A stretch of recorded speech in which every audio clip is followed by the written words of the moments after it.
Yesterday, we discussed the conclusion of former Major League Baseball player Trevor Bauer's lawsuit stemming from an alleged sexual assault and Bauer's recent video in which he released his side of the story with receipts. Joining me now to discuss that is Bauer's accuser herself, Lindsey Hill. Lindsey, I mentioned Bauer's video in which he provided some receipts that, I'm going to be honest with you, make you look like a clout chaser, or I know some people are calling you a cleat chaser because admittedly you were chasing after several high-profile, wealthy baseball players. Trevor says everything was completely consensual. He also released these text messages that came out in court indicating that you had planned the whole thing out. So I want to read some of these texts from you to a friend between the two of you before you met Trevor, this one. Next victim, star pitcher for the Dodgers. Okay. Victim is an interesting choice of words. I'm going to allow you a chance to explain yourself. But after you agreed to meet, you asked your friend what you should steal. Your friend answered his money. He says, another one from you to a friend, I'm going to his house Wednesday. I already have my hooks in. You know how I roll. With a screenshot in which you told him, tryouts don't scare me, Bauer. Pick a day and I am there. Here are some more after you and Trevor met up. Net worth is $51 million, to which your friend responds, bitch, you better secure that bag. Your text, need daddy to choke me out, being an absolute whore to try to get in on his $51 million. You say this wasn't a setup. How can you expect anyone to believe that? That's a great question. I really appreciate you having me on to even have this conversation. Obviously, there's a lot going on around this, so I really appreciate people who are asking questions about it. The first thing I want to say is, I think that Trevor did this intentionally with the text messages and how he framed this video. There's several things in it that are not correct. And I just want to start out by saying, it's so valid for people to question those text messages. But the root of the problem here is that he is presenting this as one conversation, when in reality he had thousands of messages to choose from, took those, made it look sequential, which it was not. There is no combined screenshot of those things going on one after the other. And as I said last night as well, there's no text message that ever exists. Otherwise he would have, put it out there, combining, anything about a setup through rough sex, finances all in one. Those were handpicked, and they were from multiple different conversations all before we met up. And I think that the video in general doesn't even talk about what actually happened between us two, which is what would have come out during a jury trial. These were all messages that happened before. And then, of course, the video is so valid as well for people to ask questions about.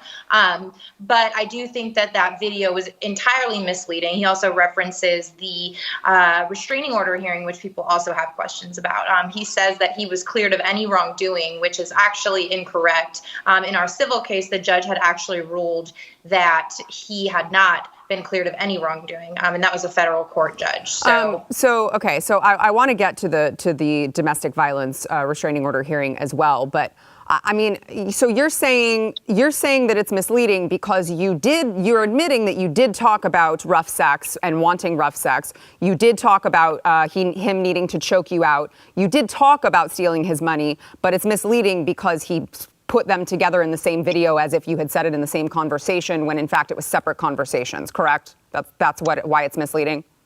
Correct, and as well as not showing, the messages that occurred after where it discusses it strictly in the term of, being a baseball wife or something like that.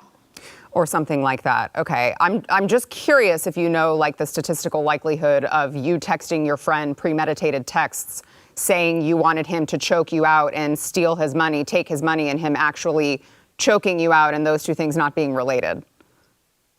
It's a really, really valid question. And like I said, I think you would need to look through each conversation. Those were handpicked.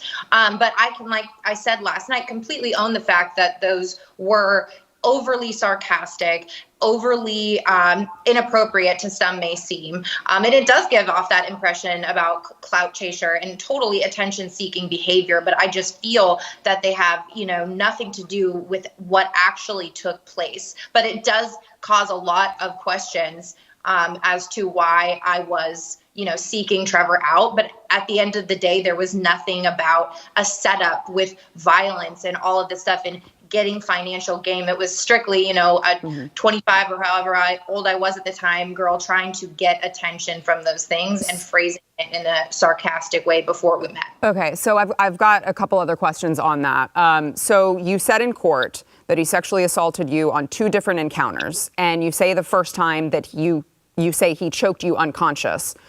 Clearly, the insinuation is you didn't like it, because now you're calling it an assault. But why did you make the drive back to L.A. to meet back up with him a second time if this man had just assaulted you by your own account? I think that's a really good question. How I phrased it and how I in the past is that I was so embarrassed by the first encounter that I felt something, deep in me to go and take the power back and to be better and to be what he wanted in a sense. And so I don't know. There's been a lot of, through all the processes, witness experts on the psychology of what happens when you are assaulted, XYZ. But there was something in me that felt like I needed to make it better in a sense. Okay. But you texted Trevor before you met him, telling him you liked rough sex. Then you texted him after your first sexual encounter with him, which you now call an assault. And according to court records, you told him after that sexual encounter that you had, quote, never been more turned on in your life. That's not really something that someone says when they were just assaulted. I think it's a super valid question. Everything you're asking me is a super valid question. I agree. That's why I'm asking them. Totally. And I think that I'm not, that's what expert witnesses are for in court in terms of the psychology behind that and responses to abuse and things like that. But like I said, I was just trying to make myself feel better about myself after what had happened the first time. After the first time I left without any markings on my body, my face was fine. I could go to work. And I thought that the second time, would be like the first time minus the things I told him I was not comfortable with. Yeah, so you mentioned the markings on your body. I want to play a portion of his video in which he plays I would say, interesting video of you in his bed. Watch. In August of 2021, Lindsey Hill's claims were heard in court. And during those legal proceedings, critical information was deliberately and unlawfully concealed from me and my legal team.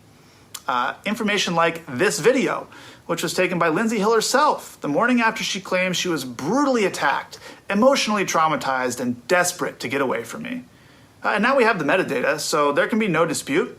It was taken mere minutes before she left my house on the morning of May 16th, 2021, without my knowledge or consent, of course. In it, you can see her lying in bed next to me while I'm sleeping, smirking at the camera without a care in the world, or any marks on her face. I think it paints a pretty clear picture of what actually happened the evening of May 15th and why the video was originally concealed from us. Lindsey, I think there are a lot of sexual assault survivors who would say you don't look traumatized there and you don't look beaten. And this is allegedly after you say that he brutally attacked you and you had bruises all over your body. You had bruises all over your face. I don't see any bruises there. And I certainly don't see a woman who's just been traumatized by something horrible. Again, super valid. I think that I woke up that morning and the best way to explain that video is I hadn't seen my entire body yet. I had no idea what had happened considering, I was unconscious for most of it. I had no idea what had happened to my full body. But if it was that severe, wouldn't you already feel pain? Wouldn't you already have bruises on your face? I mean, you say that he punched you in the face, but where are the bruises?